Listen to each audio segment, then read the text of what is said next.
relaxing by myself today. Welcome to If These Walls Could Talk. I am your hostess with the mostest today, Wendy Stuart Kaplan. And I'm sure you are wondering where Tym Moss is. Well, I have such incredible news to share with all of you today. For anybody that is in Florida, Tym is in Lake Park, Florida. I have to use my copy here because I'm blind as a bat and can't see. Thursday, May 12th, Friday, May 13th, Saturday, May 14th. He is in a wonderful show called Little House on the Ferry. Show's been in development for a while. It has come to fruition, and you can buy tickets for it at the Black Box Center for the Arts. So please, if you'd like to do that, I know Tym would love to see your sweet faces out there in the audience if you're down in Florida. The storyline is hilarious, okay? I will just tell you, Little House on the Ferry, it takes place in Fire Island, and that's all I'm going to tell you.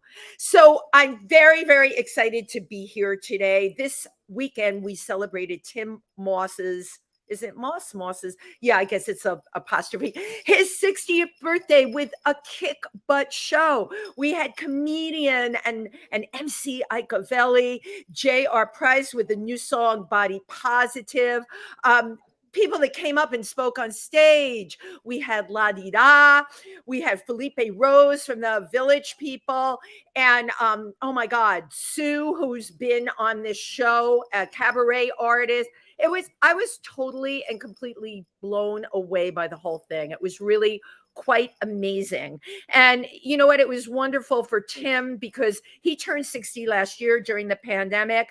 And he's like, it's my birthday and I can't even have a party. But it shows you, ladies and gentlemen, it is never too late to celebrate one's birthday. And like I reminded Tym, with the Walmart rollback, he didn't turn 60. He's actually really 50. So just hold on to that thought. Oh, and speaking of rollbacks, oh God, this is such a crazy transition I just did, but bear with me. Speaking of rollbacks, let's talk about classic film. I love the guest I'm having on today because he is an author. He is a film expert. He's very humble about all these things.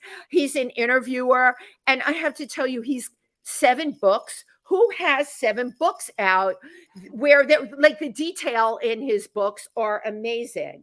His new book is called There Are No Small Parts, 100 Outstanding Film Performances with Screen Times of 100 minutes or less. Oh my gosh. All right. 10-minute performance. And I'm sorry, 10 minutes or less. He is the one, the only John DiLeo. Come on in. So, oh my God, we're off to a wonderful start. I completely botched up the title of the book. It's okay. Wait, let me put I have a monocle today. It seemed fitting to have a monocle. It's a very old movie. Right, because it's an old movie. This was the best I could do. Please don't judge me. Okay. It's 100 outstanding film performances with screen time of 10 minutes or less. And the name of the book is There Are No Small Parts. All right. And before we even get started, because I'm so impressed by the book, there it is. Where can people find it? Oh, everywhere. Whether the big ones, Amazon, Barnes & Noble, the independent bookstores, you name it. Everybody's got it. And I have to share this with you. You can only get it as a book. And I love that. All right. Mm-hmm.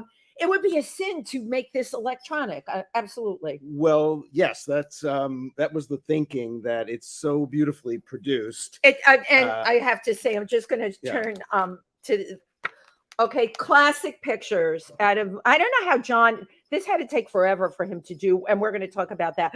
But the pictures inside of it, the detailed writing, and I know this is really weird. Hold on. I love the way it smells. No, there's a lot of people that like to smell books, and this is right. Isn't that great? So you can order it, you can smell it, you can touch it, you can even taste it. Fantastic book. And speaking of small, boy, this writing was tiny for me, John.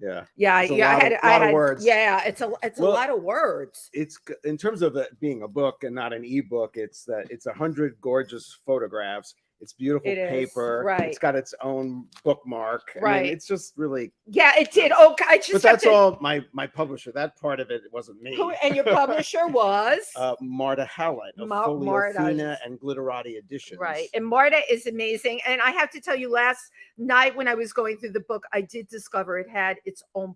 Come on. When do you ever see this? No, this is like great. You know, I have a lot of authors on, but like I'm talking about like the actual product that we have here is really quite incredible. More than a book, an experience. So, John, film performances in 10 minutes or less?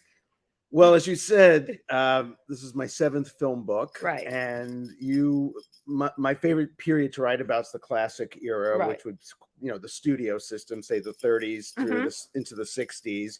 But I like the books to continue on and maybe cover almost 100 years. So I'm not alienating people who like new movies and don't care about old movies. Right. So this one covers 1935 to 2019. So it's about 85 years. So this encompasses like a bigger audience. Almost the whole talking era, almost.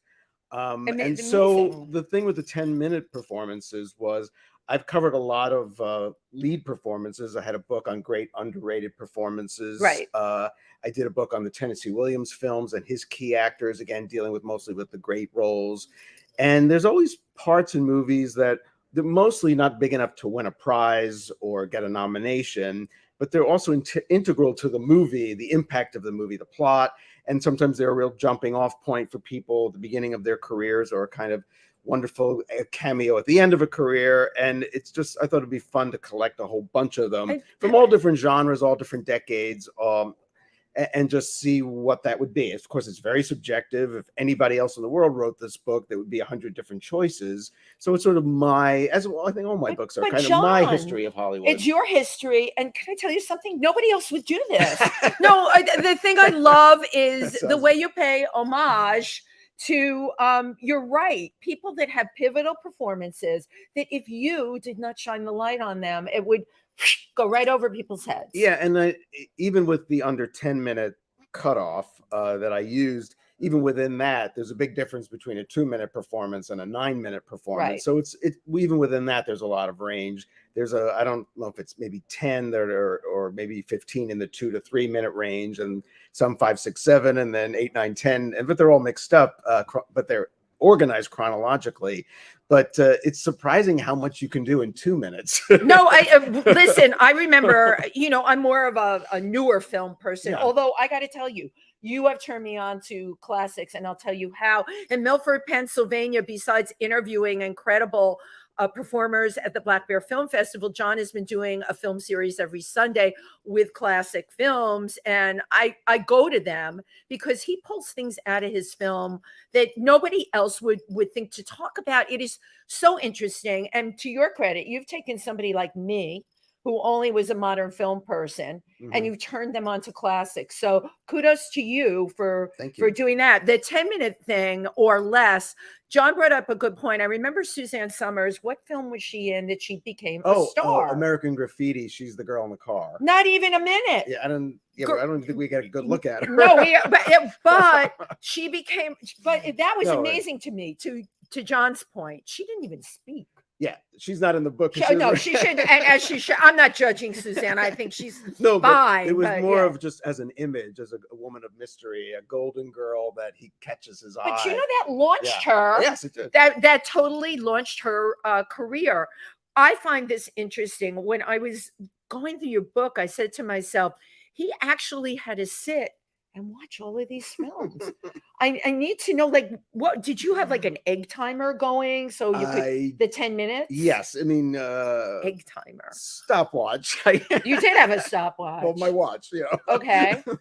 But yes, if I thought it was a borderline thing, I did want to stick to what the title said it was. So what if it was 11 minutes? I didn't do it. Wow.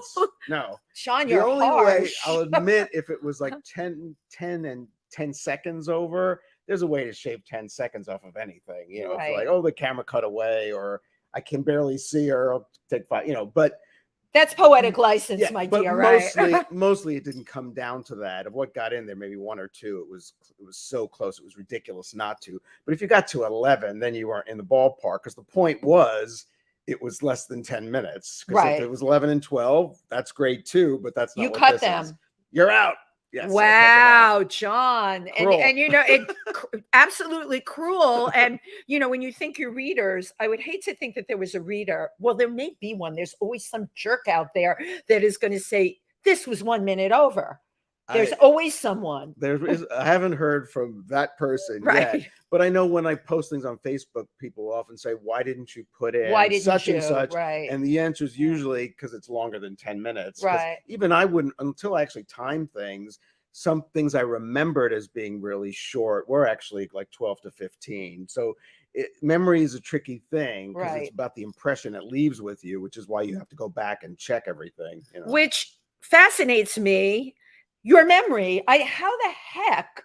I mean, you've been doing this for how many years? My first book came out in 1999, so that's 23 years. How do you Yeah. remember It was all probably the 25 because when I started the first one, 25 years. what is the Casablanca? I think I saw you Yes, do the screening of that and yeah. everything. It seems when I saw it, I'm like, oh my God, this is not my first rodeo. But when I was talking to you, I'm like, John, I'm so excited. I've never seen this film. I've heard all about it. Mhm. It just goes in this part and out that part. Mhm. What is it is it your interest, your profound interest? Yes, I think like anything, whether it's someone who remembers guys' baseball averages Right, on every right, right. card, it's not because they just sat down and were with a gun to their head forced to memorize something. If you love something, you absorb it easily, naturally, and you don't realize that you've memorized all these things or you know all these facts because you care, you're Right. interested, and it stays with you. And if you keep it up, it doesn't go away. And so with writing a book like this, yes, the individual 100 films I had to pay intense attention to, even if I'd seen them many times before, because I was coming at them from a different angle. Right. But all the movies in the essays about the performances, when I mentioned other movies those people were in, I've amassed, I think it's over 6,000 index cards that I wrote. God. So wrote. Every time I see a movie, I do a front and back of an index card with everything I think I'll ever want to hold on to.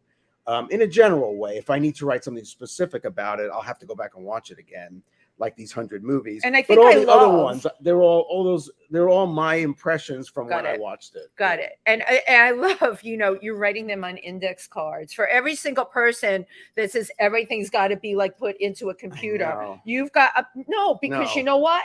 You can, without going on one of these things and typing in, boom, you probably, how do you have them categorized? Alphabetical. And I'm sure you go in.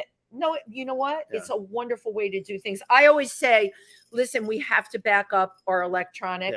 Yeah. You've got a tangible you can touch. I think the thing with that was I started the cards once I started writing the book. So I obviously watched a lot of movies before that, but once I was writing the books, I realized it would be very handy to have these, right, and have these, things I wrote right after I watched the movie, so I could trust myself.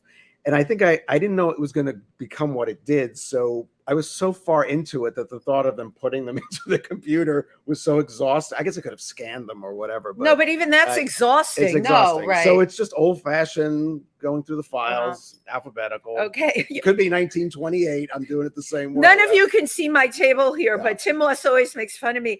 I have notes upon notes just so it kicks off something in my brain. This is my little system, and it's whatever works for you. Yes. Now, what is very interesting to me is, who is John DiLeo as a little kid? Were you parked in front of the TV watching those film classics then? Or I kind of was. I had a family they all loved the movies. They all loved the movies. Both parents, grandparents loved the movies. And if we were home and whatever, after school or on the weekend, there was usually an old movie on at some point. Playing, right? And somebody in the house loved that movie, and I would be interested, and then it kind of took off from there. Wow. And then I wanted to perform. I acted in the school plays. I went to Ithaca College as a theater major. Right, I knew that. I came into what I'm doing now through wanting to perform, and it's sort of like that love of the arts. I think most people who are involved in the arts, they start it with the performance thing, like school plays or dance lessons or something, and then they find a place, because there's so many talented people. You think, well, maybe there's a place over here where I can still be creative. And I was 35 when I decided it was time to leave. But I didn't know that, and and it's like, talk about a niche. I mean, there are film critics, Yeah. but to my knowledge, and believe me, I interview lots of people and I really do my homework. You're the only one. I mean, 7 books that Well, you're that focused on it is so impressive. And your passion, not only in your writing, but when you've interviewed, and we'll talk about that later, some of the people that you've interviewed, there's nobody doing that. So it really is an interesting departure from performing. well, it was a natural progression for me, so it wasn't a painful ending one identity and trying to create Right. another. It's the It felt identity. like it was basically just another facet of the same thing. If you're reading one of my books, I'm still trying to make you laugh or Yeah, you touch right. you and do it. You know what I would be doing if I were playing a character. How do I make the audience feel something? So it never felt like I closed a door. It was just like a different part of the It's house. a different it's a different door in a different part of the house. Yeah. But as a performer, right, you're the one that brings life to the character.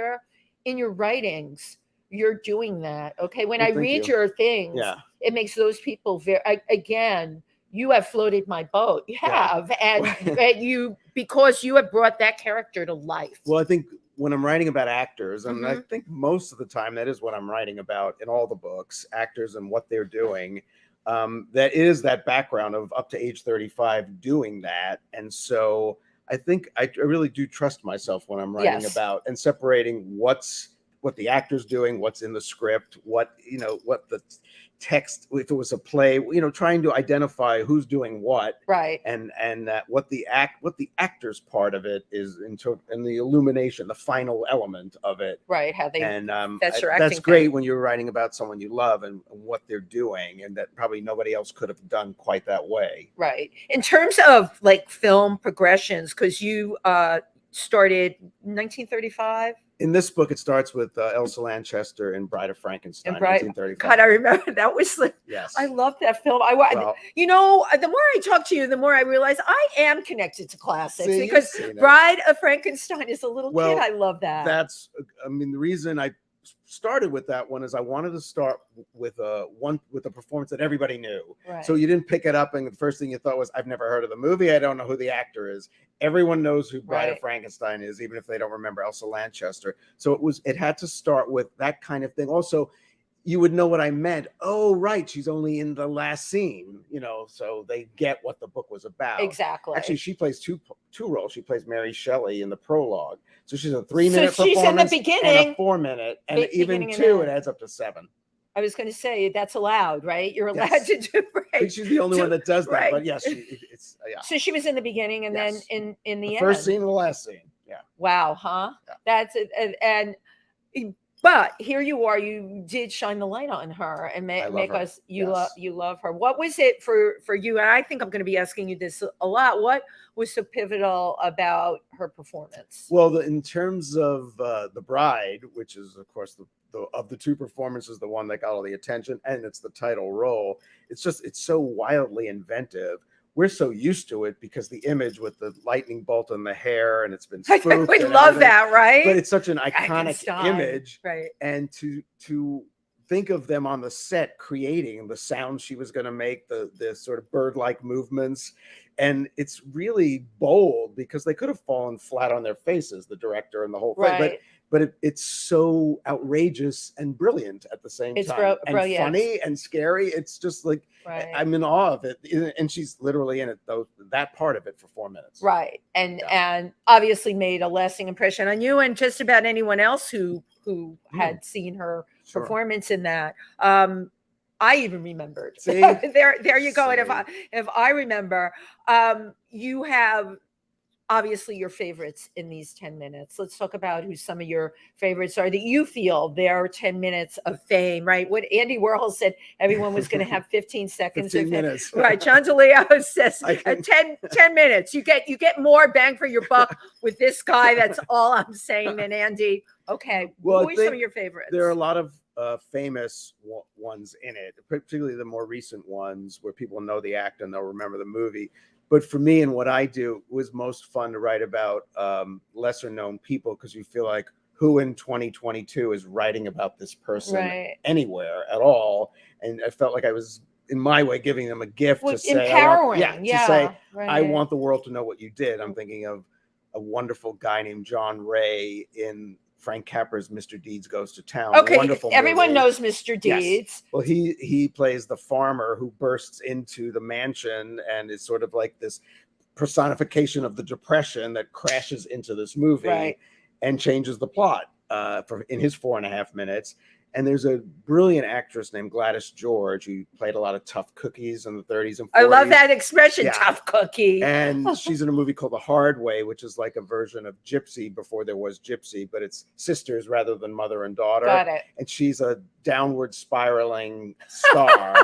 And it's like her last. That's a common theme, by the way. It's her last 7 minutes before she's walks out of a show, fired, drunk. And it's like a mini movie in this movie, The Hard Way, 1943.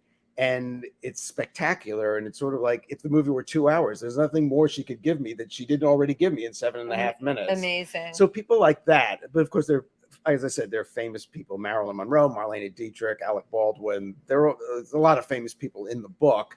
But for me, I think I got particular pleasure about writing about someone that I thought, wow, I can't remember the last time this person was mentioned or so.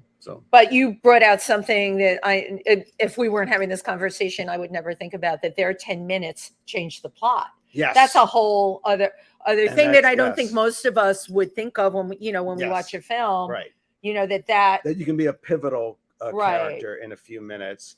And yes, it's well written because it has to be able to pivot the whole story, but it also takes somebody very special in the part. Right. Another thing was like to take very famous movies like It's a Wonderful Life. Yes, everyone knows that film. So if I told you H.B. Warner was the guy I picked to be in the book, not everyone will know. He's the old druggist, Mr. Gower, and he's in it for about 4 minutes as well. I can't remember exactly, but he's in the beginning when George Right. is a little boy and has that scene where he slaps him around because he just got notice that his son died from influenza, and then he's in the fantasy, completely homeless and horrible, Right. and it's a harrowing couple of minutes, and some of the darkest stuff in that movie is in his scenes. Right.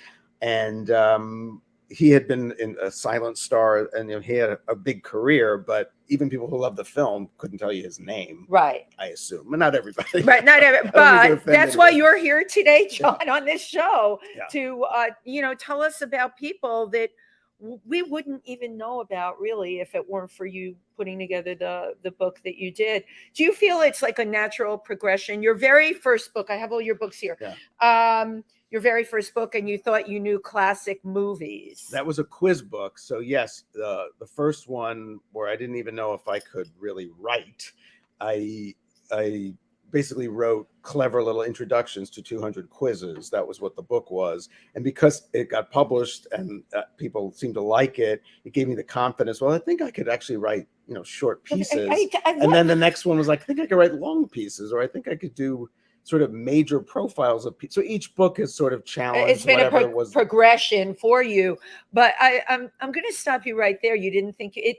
It's amazing to me because one of the things about you that stands out for me, you're so damn humble. You really are, and this was your first.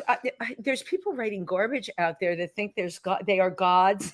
Only I'm sure you've seen them, and it's like, why did you even think you could write a book? And of course, Amazon has made it possible for every Tom, Dick, and Harry to write a book.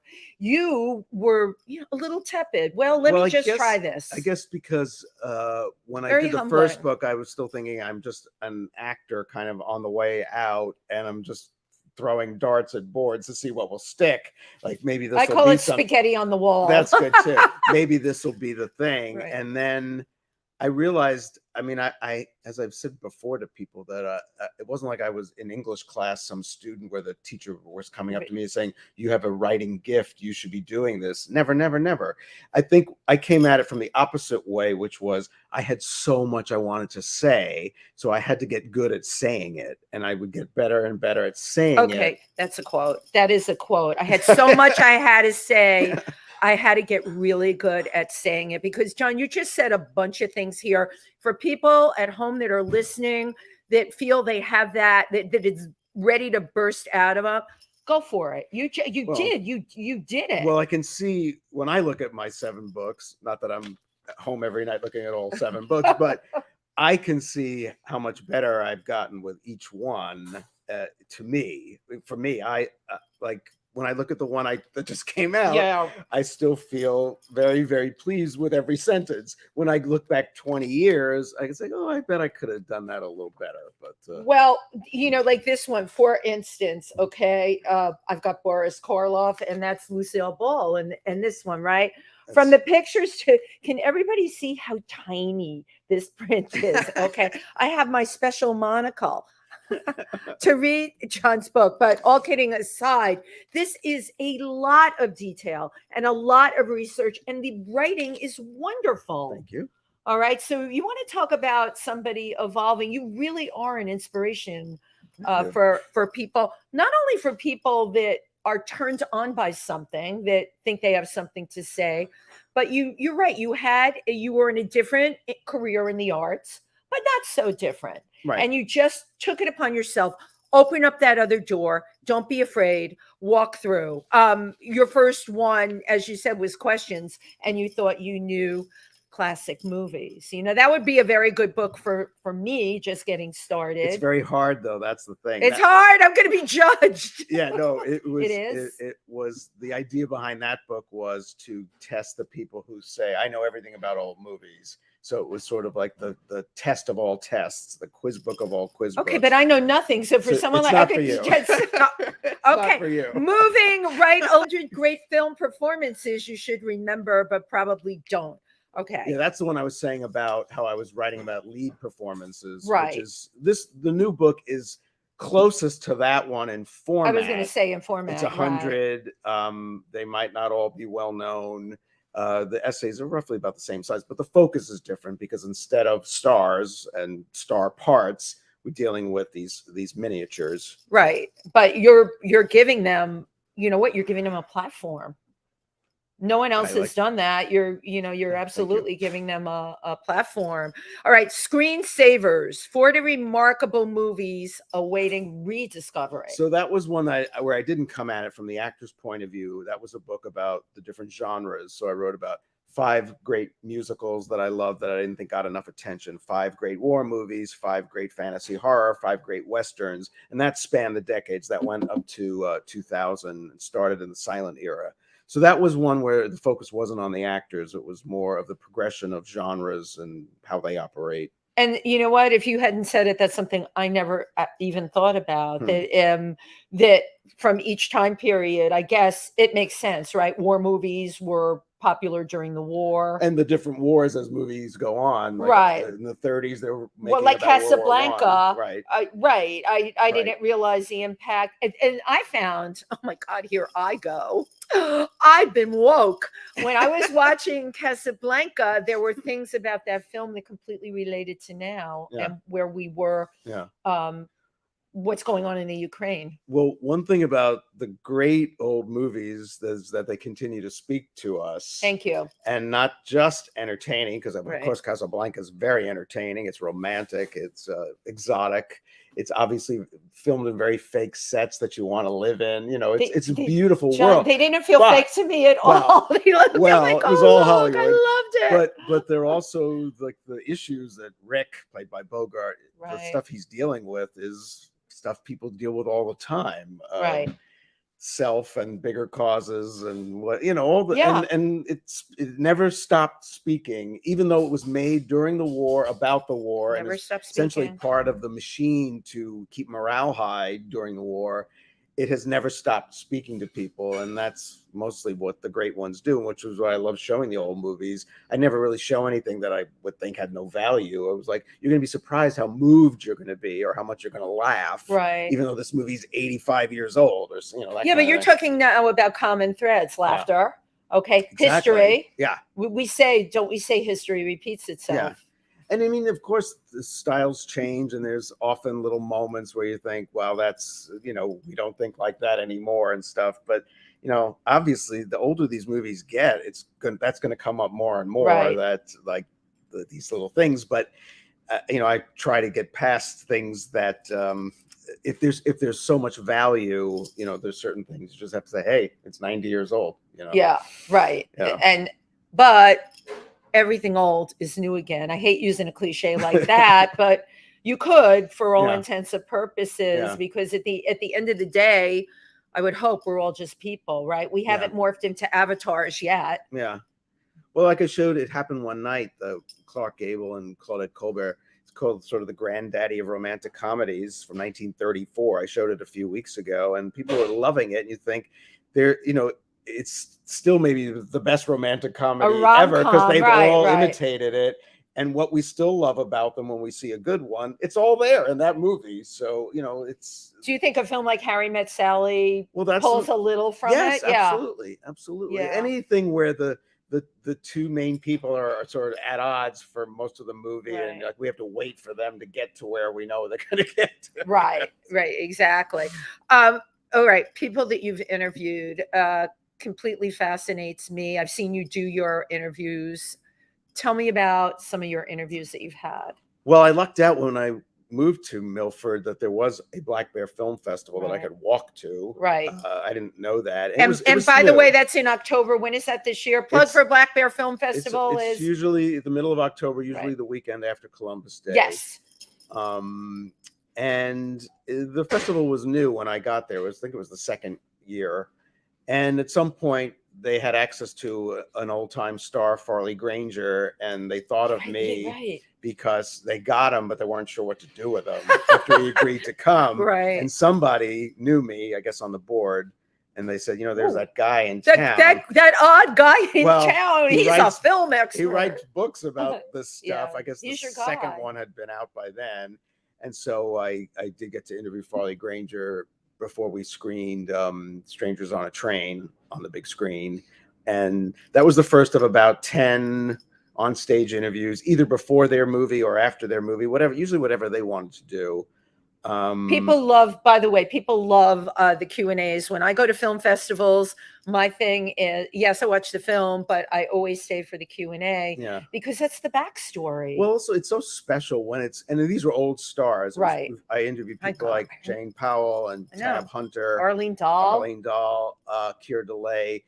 So many of these people were, great memories for the audience. Right. And if the audience was, say, 60-ish, 70-ish, these were people they loved as teenagers or kids, and they couldn't believe they were in this town, in our town. In Milford, Pennsylvania, where I go on the weekend. And then when I would be asking them questions, and they would be talking about intimate details of their career and their lives, and it was so intimate that people felt they were in on something special and something that was just this one time. And usually the stars, I think, felt the same way. They could feel the love. They could feel how welcome the town made them.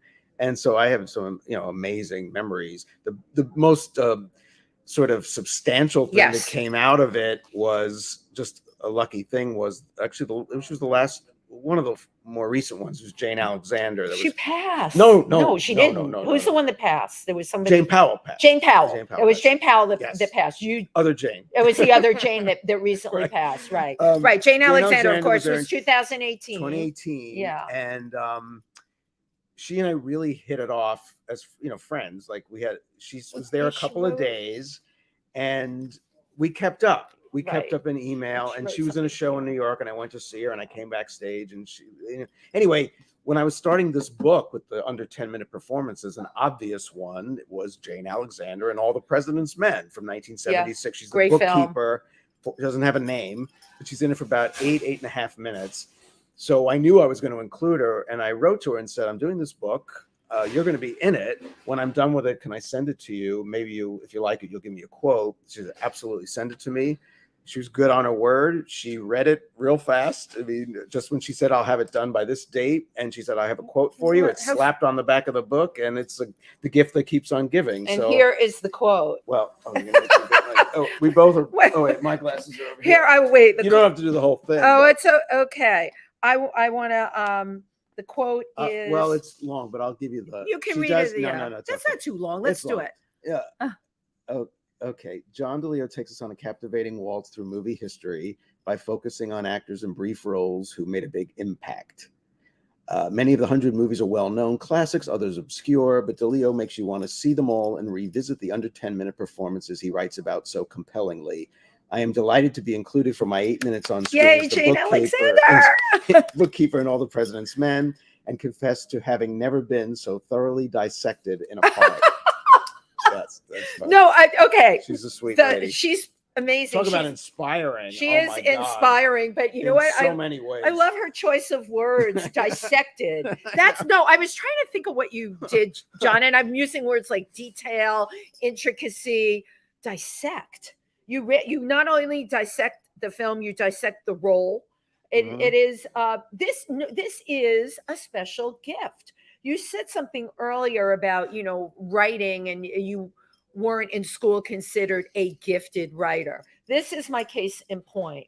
Your gift is your ability to actually analyze and dissect. That is a critical thinker. Well, I think what a lot of talent in any kind of form is about concentration. If you can concentrate on something and give it the attention it needs and not let go of it till it's finished, whatever that means, but until your satisfaction. And I think a lot of what I do, I think I do have those OCD tendencies. It is a little, I was going to say it's a little OCD, but it's a good use of it. I think it's a good use of it where you then have to know when it's time to let go of whatever you're concentrating on, but to give it that amount of, whether it's acting, the level of concentration is what absorbs the audience because they see you are somewhere. Right. And so with anything anybody does, concentration makes a difference. Well, I think we're going to use this term interchangeably, which I call it focus. Yeah, fine-tuned focus. And that is a gift because as I've gone on in years, what I've realized is I will sometimes see things that nobody else sees. That can be a source of frustration in a conversation with someone or expectations of someone. You want to just take and shake them and say, why are you not seeing this? Certainly with film, it's easier because you're the only person, looking at the thing. Right.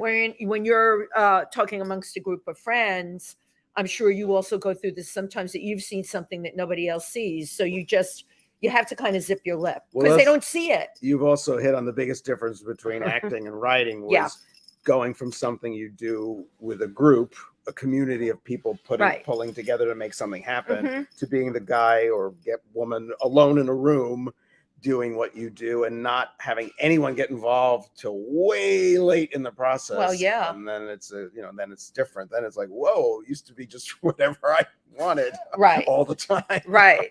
Well, there is something to be said for being a writer for that reason. It's your perception, your focus.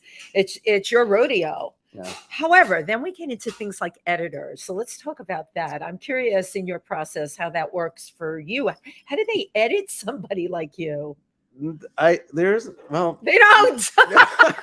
They can't edit him. You are uneditable. No, because I don't remember anyone saying they were fact checking because that would have made me go, "Oh, really? What are you going to do?" Really. Do? Right. That would go on for decades. More of like the copy editor, where you, if they have questions about word choice or that kind of stuff. Right, but I'm talking about when people will submit a book, and the content, and the editor might want things changed or what. You're untouchable. No one can touch you.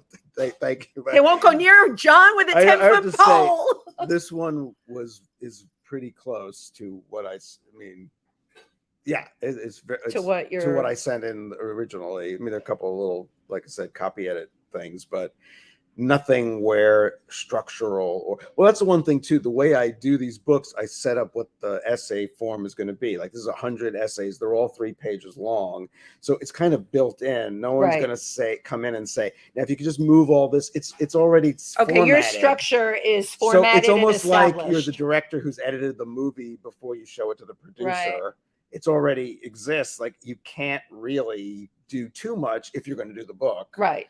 So all of them have been like that, where they're chaptered in a way that it's consistent. And so it's not like a novel where you think this part is unnecessary. Exactly. Where things can be intertangent or anything like that. But so that's why there's no writer's block either. Because if I don't want to write about that, I just don't write about that. So and it just occurred to me, there's another hat you're wearing. You're a director. You are the director of all of these. Well, I do, like I said about the formats, I do always have a visual of the book before I start it so I can understand what I think I'm doing. Things can change, but at Right. least you have an outline in your head of this is what it's going to look like. So now I'm just putting the pieces in place because I write the essays out of order and I just put them and stack them Right. chronologically as they happen. So, yeah, whatever. So I want to talk more about your interviews because there have been 10 at the Black Bear Film Okay. Festival. I think I've seen 9 of them. I think I missed Farley Granger. Do you remember what year that was? That was 2005. That was the first one. No, I think I did see that one, but I wasn't familiar with the film, so maybe I shut it down in my head. Yeah. Okay. March Champion. March Champion was great. Dancer. Yes, great dancer with her husband at the time, Gower Champion. Right. MGM musicals, and then she was a choreographer, and just she got past 100. She was how old when she came to the She was, Black I Bear? think, 91, and Okay. I think lived to be. I have to share this with the audience. Her film that we showed was she brought a documentary short called Keep Dancing, right about life in your 90s. Right. That, life takes away many things by that point, but gives you other things. And it was to take advantage of, if you were in good enough health, to savor this gift of being past 90, which included going to the dance studio every day with her partner, Donald Sadler. Right. And they would have these sessions. I mean, they weren't leaping off the walls, but they were doing what they had done of their lives. We're waiting for John to do the interview. I believe that year it was in the high school. Yes. And standing next to me, I hadn't walked into the theater yet. Standing next to me outside the theater was March Champion. Okay. I've never seen anything like this. Her leg is going up over her head. This woman is in her 90s. She's leaning against, she put me to shame. I couldn't believe her flexibility, her focus. I could not believe what I was seeing. Yes. And then she went on and she did her interview with you. I got to tell you, John, that was like, and that's why I'm asking you about the individual people. Yeah. My God, these people are an inspiration. And the discipline, that's the thing. The discipline, that right. never left her. And she was, like I said, just about all these people have been inspiring, because even if their career was long behind them and they assumed that most people wouldn't know who they were anymore, they were all very modest about that. We'd go somewhere, some of them would say, they're not going to know who I am. Right. They don't know. That's all so far away. But they could call it up, like I said, on stage to talk about it. And yet they weren't none of them seemed to have the baggage of, oh, if only I was still, none of that Norma Desmond stuff. Well, I love it. They all kind of put it, they had all been survivors in the business and understood it, how it operated, good times, bad times, or the past, the present, all that stuff. They were all inspiring in different ways of just about aging. But I love that you're saying that, okay, because we live, and I'm going to get into the Netflix thing with you. We live in such a youth-oriented society, right? And we talk about this all the time on the show. In other cultures, they will give such respect to the elders and go to them for advice, because there's something to be said for that. Yeah. You just called out the fact that these people are inspirational. Why are they inspirational? They're not sitting and lamenting about when they start in a movie. They have reinvented, moved on, which means they didn't kick their film career to the curb, but they are doing other things, which is so important. We had on this show Sissy Kathy Garver from Family Affair. Oh my God. I love that she was on here. Everything that she's doing. This woman has a pot on her stove and another one and another one and another one. And I'm glad she came on here to talk about it, because I think that that's a really important thing. It's how we look at our careers, how we look at ourselves, how we look at how we're moving on in life. As I tell people all the time, this girl not hanging up her toe shoes anytime soon. Right. And none of us should, unless you become so compromised that you can't do your thing. Yeah. But your thing, like your thing that you do, John, or the thing that any of us do as creative people, my God, it's such an incredible thing to donate to society. And what was fun with, particularly I remember with Jane Powell and Tab Hunter, was that their lives weren't movie star glamorous at the moment, but they knew they had this wonderful gift Oh my that God, if they Tab could Hunter. come to a festival, they had this thing that they could, I wouldn't even say turn on, because it was more organic than that. They just knew that they could make people happy Right. by virtue of stuff that happened a long time ago that was still them, Right. what they had done. And then they could go back to their lives. But if they still had the capacity to bring that joy. Because you know what? Great is great. Tab Hunter. I have a T-shirt with Tab Hunter on it that I sleep in. I tell when he had passed away, and I was still telling people I'm sleeping with Tab Hunter. But that was everything, because he was such a matinee idol, Tab Hunter. Yes. And to get him in the latter part of his life, he was so nice. He was so nice, right? Such a gentleman. But it's also like their stories. Yeah. Actually, he after the interview, we were at the bar hanging out, a bunch of us, and my previous book had just come out, and I had given it to him as a gift. It had just come out as a thank you for the whole thing and all that. And I said, we got to take a couple of pictures with me. So I'm posed with Tab. He goes, John, wait. You got to get the book in the picture. Good. That's what I would have told you. He's like, what? It'd be good for you. It was like, I love that. Like so sweet. Right. Well, it was giving. It was so giving. Sweet. And the name of that book was 10 Movies at a Time. Okay. And people can get that on Amazon. Yes. Okay. Yes. We always want to name the title. 7 books, John. That's a lot of books. You are an expert, and I am going to shine that light on you. Let's talk about Lorna Luft, who I've actually got to meet. Lorna was great. That was fun, because her book had just come out about A Star Is Born, the one starring her mother, Judy Garland, produced by her father, Sid Luft. So she was doing events for that, and she came to Black Bear. And actually, I had put together a bunch of clips of the different Star Is Borns and highlights from her mother's movie, because her mother's movie is so long, we couldn't have done an interview for an hour and a 3-hour movie. Exactly. So it worked out really well. And then she had a book signing that was very successful. It was wonderful. Yeah, it was like lines. The line was it was incredible. Yeah, I sold, I think, every copy that was there. But she was a lot of fun. And we, of course, talking, Judy Garland, it's like Marilyn Monroe, these figures that are beyond icons. It's like they almost don't seem like they're real anymore. So to be sitting there with her daughter and you can ask her, like, I want to ask you, I remember thing was, she lost the Oscar. Everyone knows she lost the Oscar for Star Is Born. She was hooked up with the TV stuff because she had just delivered her son, and she lost.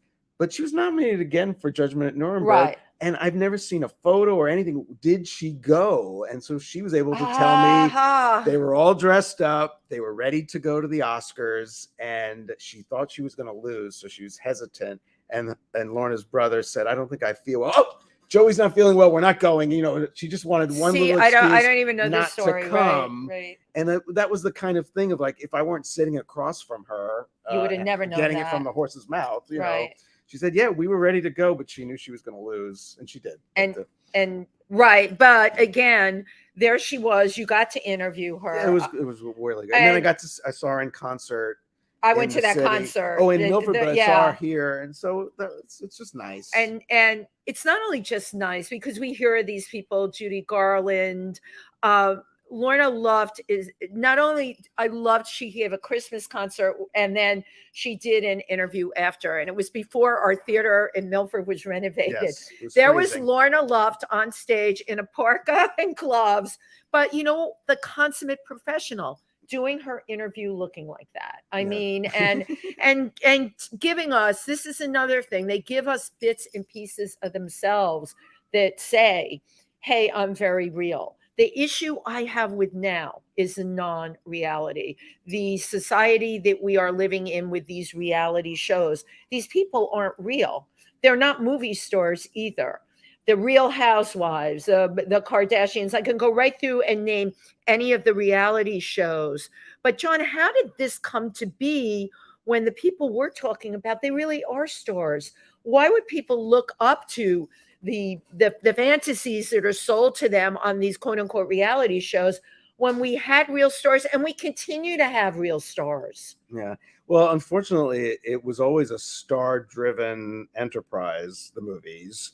And then it's been going away in the 21st century. We've been going away from it being a star-driven right. Art form.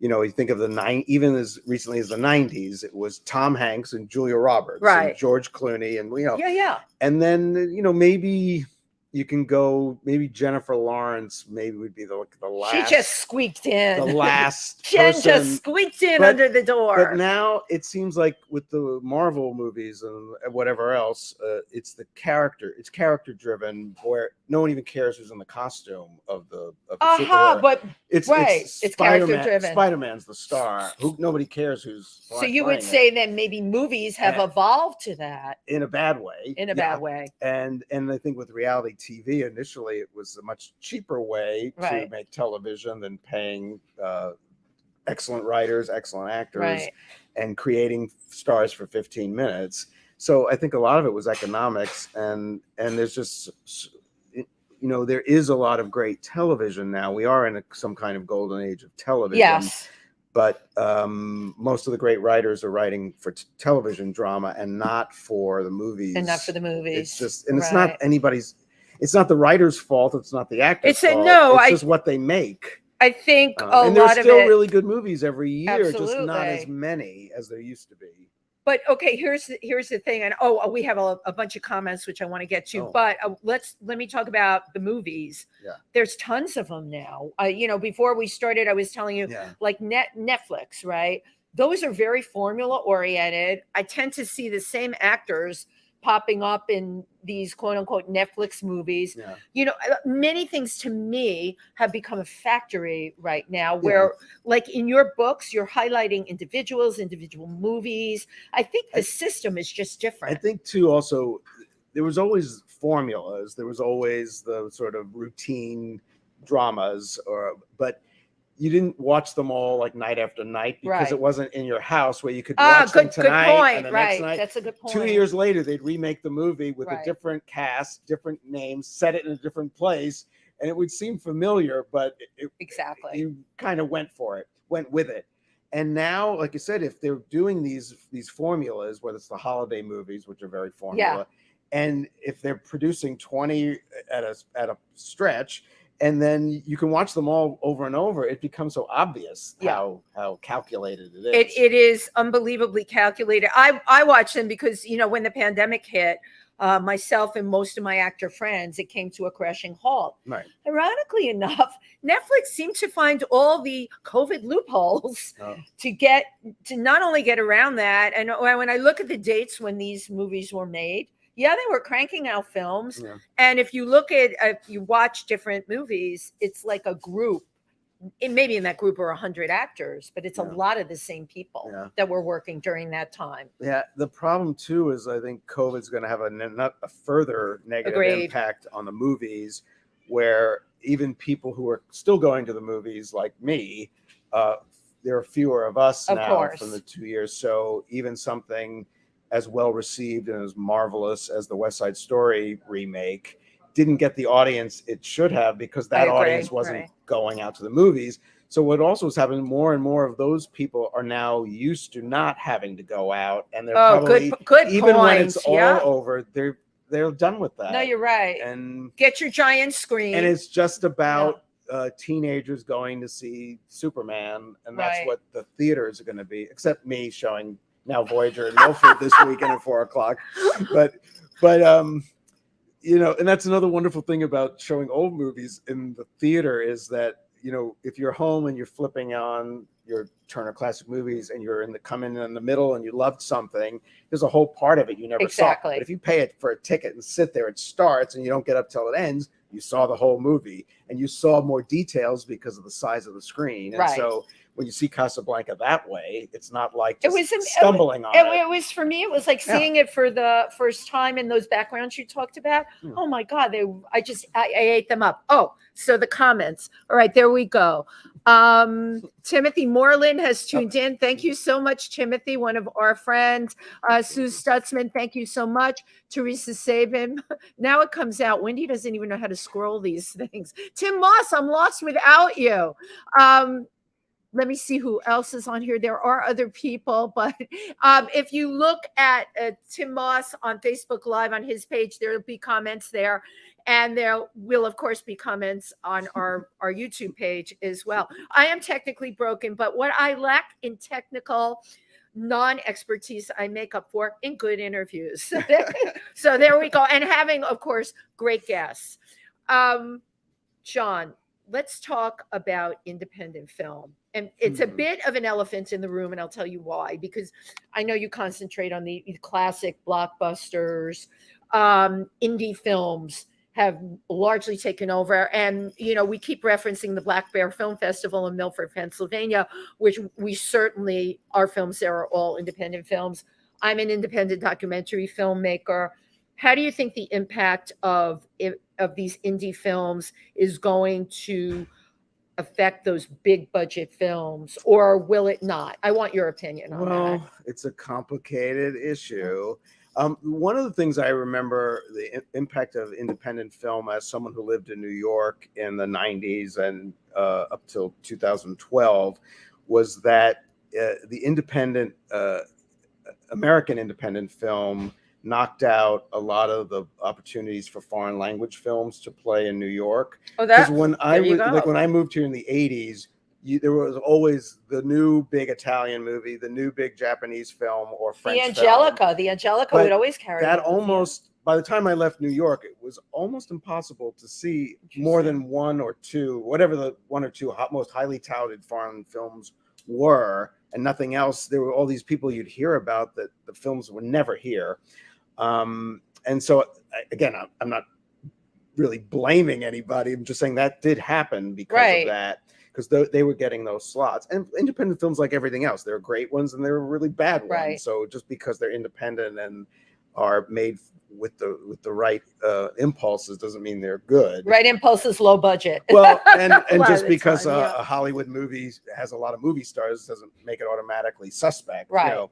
So it's a tricky time. So I've noticed that in terms of the accessibility of Italian and French films, which were, when I moved here, were everywhere. Exactly. It felt like it. I don't know. It's sort of as far from the superhero movies as you can get. So I think independent film will do well on like Netflix when those movies come to, because they're not as much about the production values on the big screen. Exactly. And so they probably play. And even with the Oscars, I saw almost all the nominees except for West Side Story at home. Yeah. And same. Right. Most of them weren't, I guess, big movies that you felt like, oh, I should have seen this in a theater for maximum impact, the way it was true of West Side Story. So I don't really know where it's all going. You know, from this conversation, this is what I've gotten. I'm so happy you do what you do, because I don't know going forward with the way we are in a time of transition. Yeah. That's what I'm getting. Every single thing that you said, Yeah. and how films are brought to us.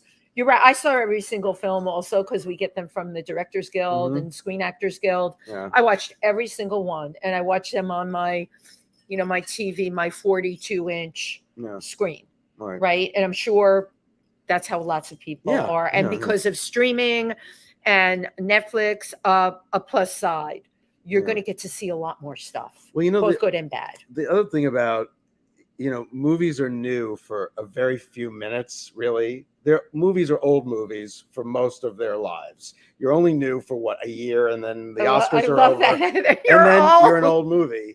So it's like being born, like from the time you're a year old, you're aging. Yeah. Oh my God, it's so depressing. But what's interesting in terms of like what I do is, like, when you look back at the 30s, I don't know that they had a sense of what was going to be a classic, because it's always so easy to underappreciate things that are popular and stuff. So we talk much more about Bride of Frankenstein and Fred and Ginger and Top Hat than we do about Paul Muni and the life of Emile Zola. Which, you know what I'm saying? What's considered prestigious and serious can change. And so that's often an interesting thing. Like, what are we in right now that we're overlooking as being something more than it is, because it's easy to dismiss? And what other thing that we're touting highly, we're going to look at and think it was kind of pretentious, Right. and there wasn't really much underneath it, but it was a good subject for the moment. That's what I find interesting about the Oscars. Even when they blow it completely, they're good markers of what meant something at that time. moment, Yeah. and what the industry thought. I want this to be the movie this year that says what we were about. Right. And it's sometimes they pick a good one, sometimes they don't, but it's always reflects who they liked, what was sort of in the zeitgeist, or whatever you want to call it. Right. And that's why I'm fascinated by them. And they're, of course, fun to argue with, but, Well, to me, the only downside with the Oscars, because I watch them, I'm fascinated by film as you are. The Oscars, to me, is very bandwagon bitch. It's a political aspect of it, where I think that there can be incredible films out there that get overlooked, and that, I'm going to say it. I don't like, this is just my opinion. I'm sure lots of people loved Licorice Pizza. I just couldn't. Well, I'm going to say I couldn't get into it, no matter how hard I tried. And a film like that, to me, 10 years ago, would have been like an indie film that somebody I knew made coming out of film school. It was also 45 minutes too long. But right, and it was but for those of you who liked it, please don't write a nasty comment to me on Facebook. For those of you who liked it, I think we're bringing up something here.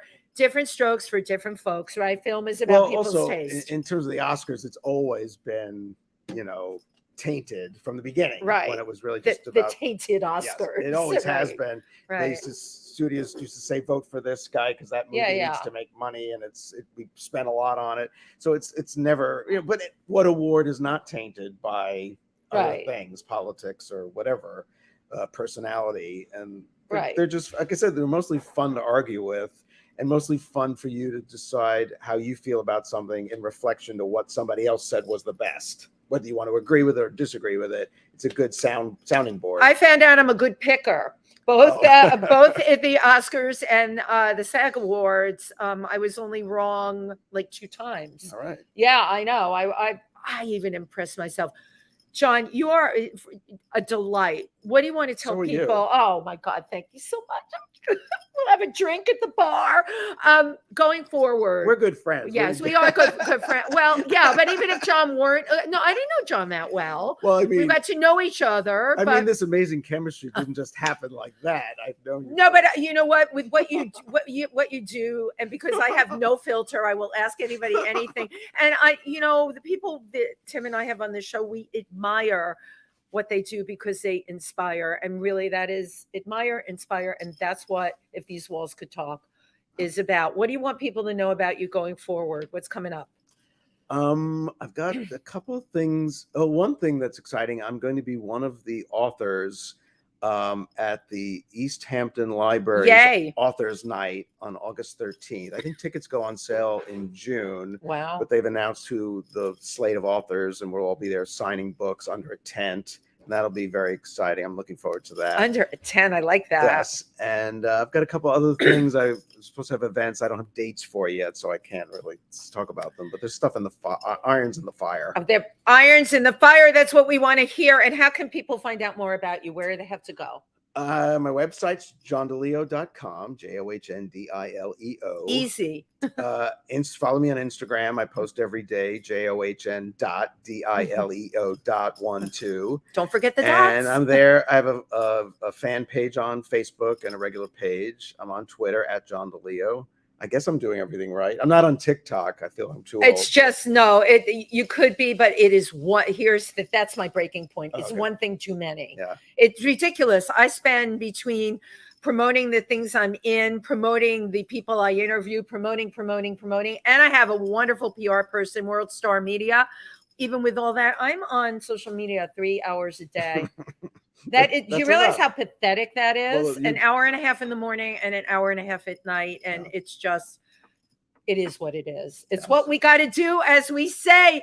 Thank you, everybody, for tuning in today. This is a really, really great time. I'm sure you all learned so much. I always learn more every time I talk to this guy. See you all next week. Bye-bye. Bye. Thank you.